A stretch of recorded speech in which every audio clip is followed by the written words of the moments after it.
Assalamualaikum warahmatullahi wabarakatuh. Perkenalkan, nama saya Muti Anur Sabrina dari kelas 10 IPS 1, nomor absen 26. Di sini saya akan membahas tentang hakikat ilmu kimia. Metode ilmiah. Metode ilmiah adalah metode sains yang menggunakan langkah-langkah ilmiah dan rasional untuk mengungkapkan suatu permasalahan yang muncul dalam pikiran kita. Metode ilmiah terdiri atas tahap-tahap operasional berikut. 1. Pengamatan atau observasi. 2. Mencari pola hasil pengamatan. 3. Perumusan teori. 4. Pengujian teori. Hakikat ilmu kimia. Nama ilmu kimia berasal dari bahasa Arab yaitu alkimia, yang artinya perubahan materi. Ini berarti ilmu kimia secara singkat dapat diartikan sebagai ilmu yang mempelajari rekayasa materi, yaitu mengubah materi menjadi materi lain. Hakikat ilmu kimia adalah bahwa benda itu bisa mengalami perubahan bentuk maupun susunan partikelnya menjadi bentuk yang lain sehingga terjadi deformasi, perubahan letak susunan. Ini mempengaruhi sifat-sifat yang berbeda dengan wujud yang semula. 1. Pengertian kimia. Kimia dari bahasa Farsi dan bahasa Indo-Eropa atau kimia, yaitu seni transformasi atau alkimia, adalah ilmu yang mempelajari mengenai komposisi, struktur, dan sifat zat atau materi dari skala atom hingga molekul, serta perubahan atau transformasi serta interaksi mereka untuk membentuk materi yang ditemukan sehari-hari. 2. Ruang lingkup ilmu kimia. Secara lengkap, ilmu kimia adalah ilmu yang mempelajari tentang A. Susunan materi, yaitu mencakup komponen-komponen pembentuk materi dan perbandingan tiap komponen tersebut. B. Struktur materi, yaitu mencakup struktur partikel-partikel penyusun suatu materi atau menggambarkan bagaimana atom-atom penyusun materi tersebut saling berikatan. C. Sifat materi, yaitu mencakup sifat fisis atau wujud dan penampilan dan sifat kimia. D. Perubahan materi, yaitu meliputi perubahan fisis atau fisika atau wujud dan perubahan kimia atau menghasilkan zat baru. E. Energi yang menyertai perubahan materi, yaitu menyangkut banyaknya energi yang menyertai sejumlah materi dan asal-usul energi itu. 3. Manfaat mempelajari ilmu kimia meliputi A. Pemahaman kita menjadi lebih baik terhadap alam sekitar dan berbagai proses yang berlangsung di dalamnya. B. Mempunyai kemampuan untuk mengolah bahan alam menjadi produk yang lebih berguna bagi manusia. C. Membantu kita dalam rangka pembentukan sifat. 4. Cabang-cabang ilmu kimia. Cabang ilmu kimia terbagi atas beberapa jenis yaitu A. Kimia analitik adalah analisis cuplikan bahan untuk memperoleh pemahaman tentang susunan kimia dan strukturnya.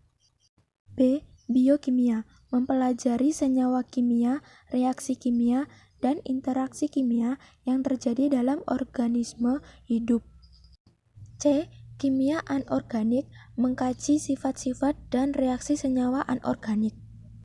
D. Kimia organik mengkaji struktur, sifat, komposisi, mekanisme, dan reaksi senyawa organik. E. Kimia fisik mengkaji dasar fisik sistem dan proses kimia. F. Kimia teori adalah studi kimia melalui penjabaran teori dasar atau biasanya dalam matematika atau fisika. G. Kimia nuklir mengkaji bagaimana partikel subatom bergabung dan membentuk inti. C. Keselamatan kerja di laboratorium. 1. Pengenalan laboratorium. Laboratorium adalah suatu tempat bagi seorang praktikan untuk melakukan percobaan. Praktikan adalah orang yang melakukan percobaan atau praktikum. Bahan kimia. Jenis bahan kimia berdasarkan sifatnya, yaitu A. Mudah meledak, B. Pengoksidasi, C. Karsinogenik, D. Berbahaya bagi lingkungan, E. Mudah menyala, F. Beracun, G. Korosif, H. Menyebabkan iritasi. 2. Persiapan kerja di laboratorium. A. Merencanakan percobaan yang akan dilakukan sebelum memulai praktikum. B. Menggunakan peralatan kerja seperti kacamata, jas praktikum, sarung tangan, dan sepatu tertutup. C. Bagi wanita yang berambut panjang, diharuskan mengikat rambutnya. D. Dilarang makan, minum, dan merokok. E. Menjaga kebersihan meja praktikum dan lingkungan laboratorium. F. Membiasakan mencuci tangan dengan sabun dan air bersih terutama sehabis praktikum. G. Bila kulit terkena bahan kimia, jangan digaruk agar tidak menyebar. H. Memastikan bahwa keran gas tidak bocor sewaktu hendak menggunakan bansen. I. Pastikan bahwa keran air selalu dalam keadaan tertutup sebelum dan sesudah melakukan praktikum. 3. Fasilitas mutlak yang harus ada di laboratorium diantaranya adalah A. Safety shower, B. Bak cuci, C. Lemari asam, D.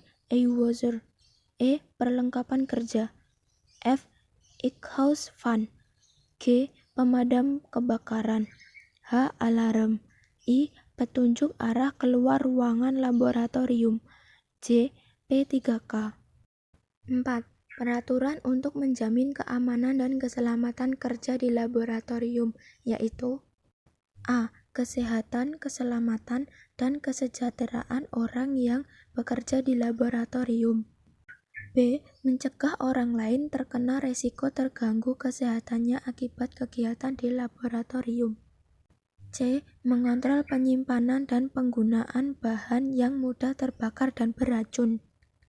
D. Mengontrol pelepasan bahan berbahaya atau gas dan zat berbau ke udara sehingga tidak berdampak negatif terhadap lingkungan.